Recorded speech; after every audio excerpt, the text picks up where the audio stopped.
evening, welcome to the State of Business on our television with me, Tirantha Gunawardana. Let's take a look at today's headlines first. Agriculture Ministry announces that import levy on big onions reduced to strengthen local farmer.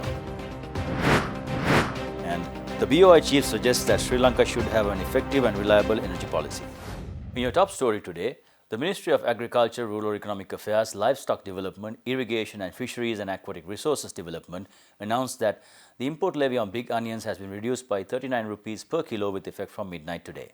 The government today decided to reduce the import levy on big onions by 39 rupees per 1 kilo. A spokesman from the Ministry of Agriculture, Rural Economic Affairs, Livestock Development, Irrigation and Fisheries and Aquatic Resources Development said that the decision was taken purely to give a lending hand to the local farmer. The ministry spokesman said that accordingly the import levy will be reduced by 39 rupees per 1 kilo of big onions with effect from midnight today. Chairman of the Board of Investment of Sri Lanka, Mangalayapa, notes that Sri Lanka should have an effective and reliable energy policy to attain the $5 billion investment target by 2025. Sharing these observations at an energy forum organized by the Public Utilities Commission of Sri Lanka in Colombo last week, the BOI chairman also showed disapproval over the delay of the finishing of the transmission lines of the Hambantota port. I've done some numbers. Up to 2015, 5-year annual average of our foreign direct investment, all these mega projects like Port City, etc., has been about 1.2 billion. Last 3 years up to 2018, we've risen it up to 1.6 billion, roughly about 28% growth. Now our target is by 2025 to go to 5 billion. It is not that small investment that we require. We need medium to large investments to come into Sri Lanka. It is not just 200 garment factories which will require X number of megawatts to distribute. And they can't be all located in the western province. They has to be in ports, Hambantota. Hambantota main transmission line will be finished only in 2020, I suppose. Or end of 2019 or 2020. Port finished in 2009. So if port to get commercialized, industries to come, the power will come in 2020. So question to national planning and all that. So if investors are to come to Hambantota, you need to have these facilities. So it is a dilemma. Addressing the same forum, Senior Professor of the University of Colombo, the Chairman of the Institute of Policy Studies of Sri Lanka, Professor Srimal Abeyratne, states that a holistic approach to electricity generation comprising professionals of many sectors is essential in making Sri Lanka a globalized economy. In fact, the electricity generation, and we don't look at it today in isolation. It's not the fact that we suddenly got up and look at it in a holistic manner, but in fact, over the years and decades, the world has learned to look at it in a comprehensive and in a holistic manner. Why all these things are necessary today? Because if Sri Lanka is going to be a globalized economy, I think it should, otherwise there is no other way to realize its development goals and to become a rich country. If Sri Lanka is going to be a globalized economy today, the global economy, the concerns have changed today to incorporate most of these things. So as long as you are in line with those changes happening all around us globally, in fact, it makes you more competitive, much more competitive than your counterparts who are not doing that. And that's why we have to look at electricity generation in a holistic way, and so that in that context we should also understand that it has to be an initiative guided by professionals coming from many directions, not only particular areas, but also there should be energy economists, there should be environmentalists and naturalists and many other social scientists as well. Professor Srimal Abeyratne also shared his expertise as to how the economic growth of the country can be uplifted by an effective electricity generation.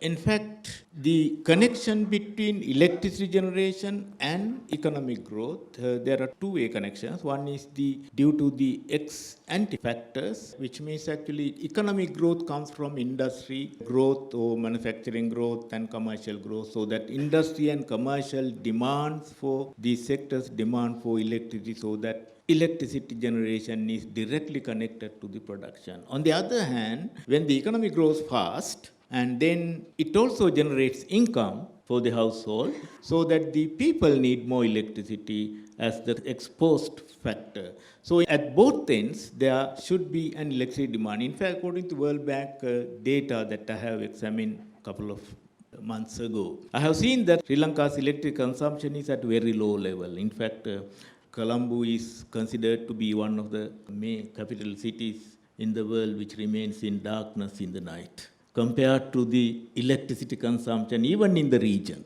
And you don't find light in the night that much compared to many other countries. Why? Because our electricity consumption is also remain at very low level. So I believe that if Sri Lanka is going to grow at 8%, 10% rate, I believe it is going to happen within the next 10, 20 years. And if it is the case, our electricity generation should be in line with that, and it should be in line with other competitive requirements in the world.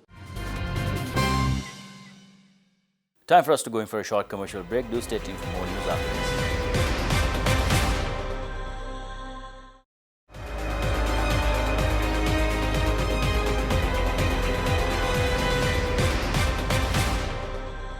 Welcome back. The national celebration of the Children's Day took place today at the Mandalay Edward Grounds under the patronage of President Maithripala Sirisena and Prime Minister Ranil Wickremesinghe. The event has been organized under the theme of Sumituru Dayakin Dinomu Daruwan. Meanwhile, addressing an event in Colombo today, Minister of Megapolis and Western Development Partly Champika Ranawaka says that the education and development of a female child is far ahead than that of a male child. The construction work of the Service Centre on Promoting Wetland Tourism at Deersaru Wetland Park kicked off today, coinciding with World Children's Day celebrations under Minister of Megapolis and Western Development, Partly Champika Ranawaka. Addressing the event, Minister of Megapolis and Western Development, Partly Champika Ranawaka, also paid attention to the World Bank report, Sri Lanka Human Capital Development, realizing the promise and potential of human capital. The report finds that in 2019, Sri Lanka performs moderately well globally with an overall score of 58% and a ranking of 74 out of the 157 countries. Thus, Minister said the education and nutrition should be uplifted to surpass the set 58% of human capital development and to attain tangible results. Minister also pointed out that the mere accumulation of wealth does not translate to a better education, highlighting that the literacy rate and human capital development are better in the southern province, even though most of the wealth is centered in the western province. Minister went on to state that the female children are far ahead of education and nutrition than the boys. The Central Bank of Sri Lanka replied to the comment by Moody's Investors Service, which said that Sri Lanka's lending rate cut appears to be credit negative for banks. Thus, the Central Bank of Sri Lanka, in a release to the media, said that the conclusion by Moody's has not taken into account the complete information set and is therefore unfounded. The statement of Central Bank of Sri Lanka states it has taken a number of measures over the past 11 months to ease monetary policy and monetary conditions in view of decelerating growth of credit and monetary aggregates and subdued economic growth amidst well-anchored inflation expectations. Amongst these measures, the reduction in the statutory reserve ratio by 2.50 percentage points in 2 steps has enabled licensed commercial banks to invest additional funds amounting to around 150 billion rupees in revenue-generating activities. The reduction in SRR has also improved rupee liquidity in the domestic money market, while a further reduction in money market interest rates has been effected by reducing policy interest rates by 100 basis points in 2 steps in May and August 2019. The imposition of caps on deposit interest rates of licensed banks in April 2009, which was subsequently removed in September 2019, was aimed at limiting unhealthy. Furthermore, more realistic nominal and real lending rates are expected to stimulate economic activity gradually, thereby boosting the demand for credit. This, along with improved repayment capacity of borrowers at lower interest rates, will help strengthen licensed banks going forward, including by addressing the challenge of rising non-performing loans. Therefore, the central bank is of the view that the imposition of caps on lending rates of licensed banks would in fact be credit positive, contrary to the view held by Moody's Investors Service. In more developments, Minister of Megapolis and Western Development, Partly Champika Ranawaka, says that during the last several years, not only Sri Lanka but the whole world has failed to engage in adequate reduction in carbon emissions to keep the environment safe. The Megapolis and Western Development Minister made these remarks addressing the World Renewable Energy Conference, which commenced last morning in Colombo. And it is even more unfortunate that during the years that followed, we have not been able to achieve adequate reduction in carbon emission to keep us in line to achieve even 67 probability of safety. This only goes on to tell us that probability of more severe cyclones, more severe floods, more severe tsunamis and droughts occurring more and more often is steadily increasing. And this tells us that the risk of inundation of low-lying lands is constantly increasing, like island nation Sri Lanka. Ladies and gentlemen, if we get a little philosophical, it is the creativity of us human beings that has created our very civilization and then has developed to what we are today. It is an irony that it is the same creativity that has brought us to the brink of another great extinction. Here are the 5 extinctions the world has witnessed, and at each one of them, which were all due to natural causes, nearly 75 to 85% of the total living species at the time were wiped out of the planet. Are we fast approaching the 6th great extinction? Put in other words, Addressing the same event, Chairman of the World Renewable Energy Congress, Sheikh Ali, says that unless early measures are taken against climate change, that could be the end of the civilization. The world is changing. The world is changing because we abuse the privilege which we have in make the world grow.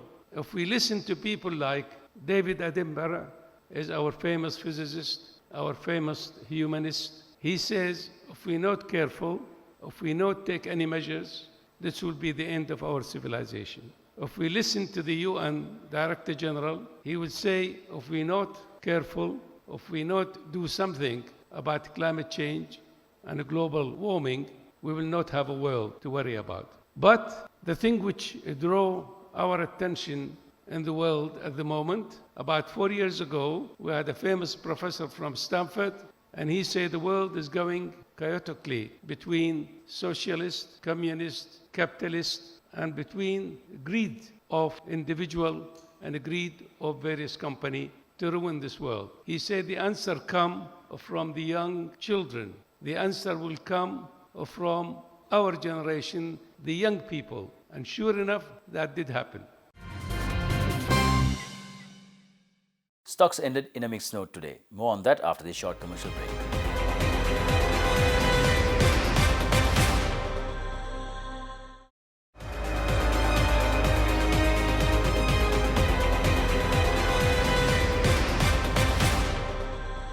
Welcome back. Trading at the Colombo Stock Exchange ended on a mixed note today.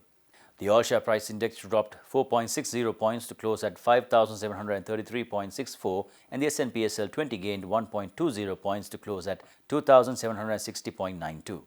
Turnover was 240 million rupees and over 7 million shares were traded. Now let's take a look at today's forex trades.